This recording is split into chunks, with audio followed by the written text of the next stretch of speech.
안녕하십니까. 전국의 수험생 여러분. 지금부터 동국대학교 논술 전형에 대해서 자세하게 안내해 드리도록 하겠습니다.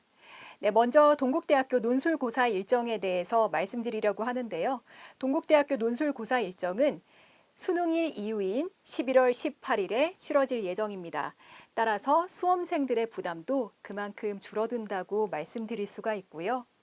자, 그럼 동국대학교에서는 논술 전형에서 어떻게 학생을 선발하는지 지금부터 살펴보도록 하겠습니다. 동국대학교 논술 전형은 올해 474명을 선발할 예정입니다. 그리고 논술에서 60%, 학생부에서 40%가 반영되겠습니다. 이 학생부 40%에는 교과 성적이 20%, 출결 10%, 봉사가 10% 반영이 되는데요.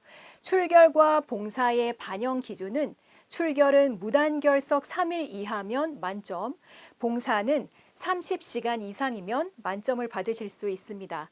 따라서 성실하게 고교 생활을 한 고교생이라면 출결과 봉사에서 대부분의 학생들이 만점을 받으실 수 있을 것 같고요. 자, 그럼 학생부 반영 비율 중 교과 성적은 어떻게 반영이 되는지 지금부터 알아보겠습니다. 학생부 교과 성적은 학년의 구분 없이 반영 교과, 국어, 수학, 영어, 사회, 과학에서 가장 잘한 과목 상위 10과목만 반영이 됩니다. 네, 그리고 학생부 석차별 등급별 점수도요. 1등급에서 6등급까지 점수차가 거의 나지 않는 것을 살펴볼 수 있는데요. 1등급은 10점, 2등급이 9.95, 3등급이 9.9, 4등급이 9.8로 등급 간 점수차가 매우 조밀하게 나타납니다.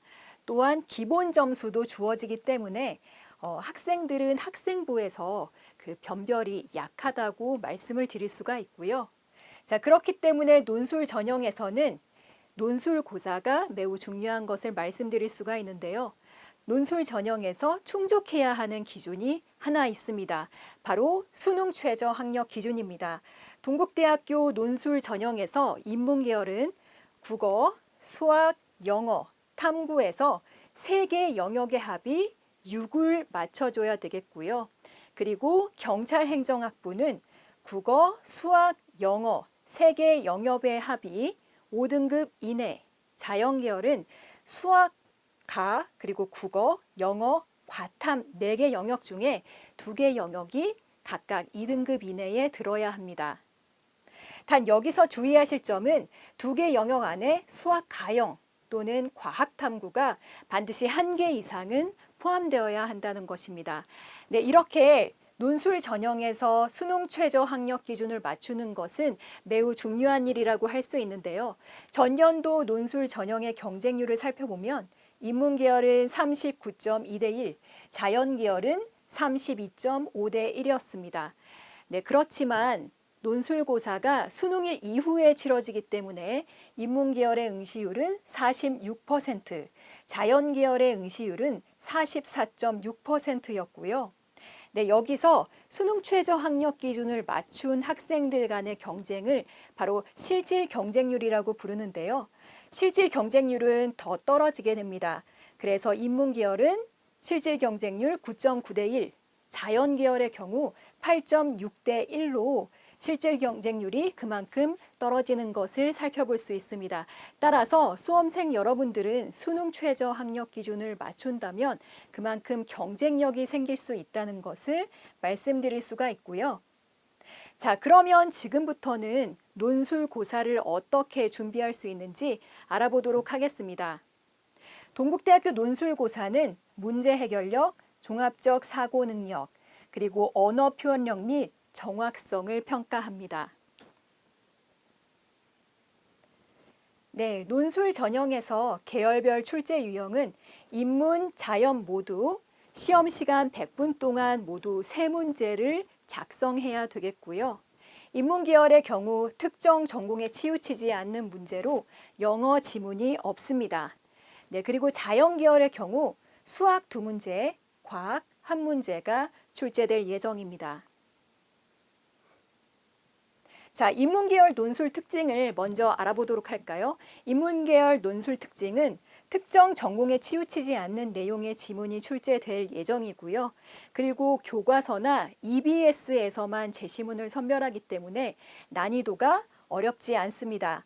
다만 인문계열 논술의 경우 6개에서 12개의 다소 많은 지문이 제시되기 때문에 수험생 여러분들은 제시문을 읽고 요약하는 연습이 필요하다고 말씀드릴 수 있습니다.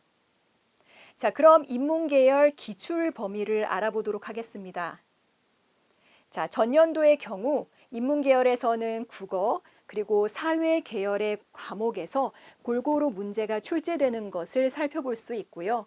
그리고 유형은 인문 1과 인문 2로 나뉘어지게 되는데 이 이유는 논술 전형을 지원하는 많은 수험생들이 있기 때문에 고사 시간의 차이로 구분이 되는 것이고요.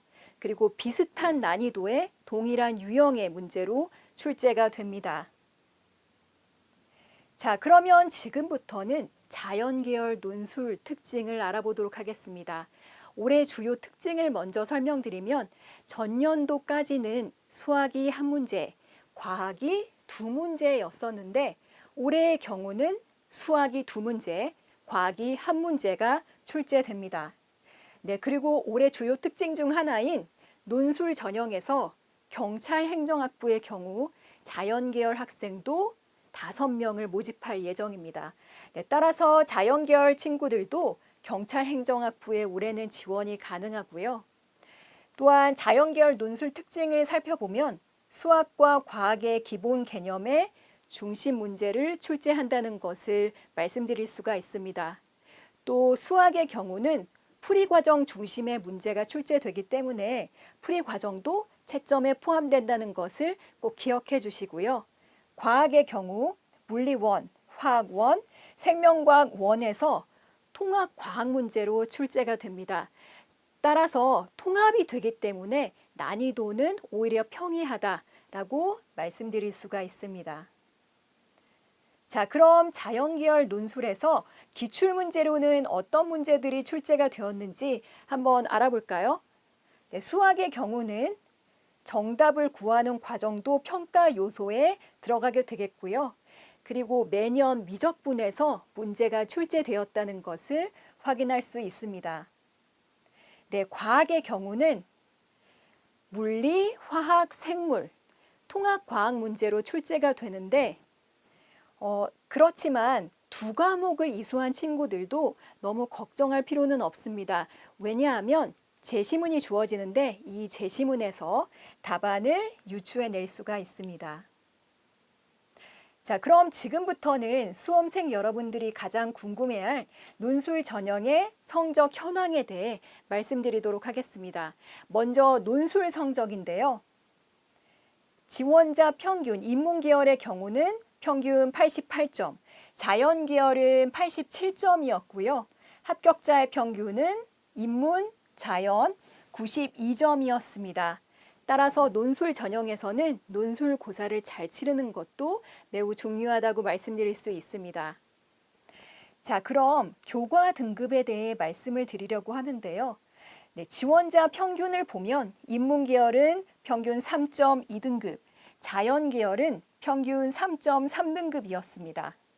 자, 그럼 합격자 평균을 알아볼까요? 합격자 평균은 2.6등급, 인문, 자연 모두 평균 2.6등급이 합격자의 평균이었고요. 그렇지만 이 합격자의 평균, 이 2.6등급은 국어, 영어, 수학, 사회, 과학 중 가장 잘한 과목 10과목의 평균이라는 것을 기억해 주시기 바랍니다. 자, 수험생 여러분, 지금까지 논술 전형에 대해서 설명을 드렸는데요. 여러분들께 많은 도움이 되었기를 바랍니다. 더 많은 정보를 얻고 싶으시다면 동국대 입학처 홈페이지에서 논술 가이드북을 무료로 다운받아 보실 수가 있고요.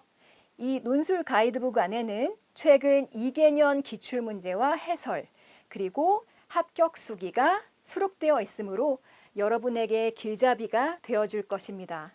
네, 또한 수험생 여러분은 동국대 입학처와 카카오톡 친구를 맺으실 수 있고요. 여기에서 동국대학교 입시 일정 등 주요 소식을 받아보실 수 있습니다. 네, 수험생 여러분, 저희 동국대학교는 올해로 112주년을 맞이했습니다. 112년의 성장 원동력을 이어갈 수험생 여러분을 기다리고 있겠습니다. 감사합니다.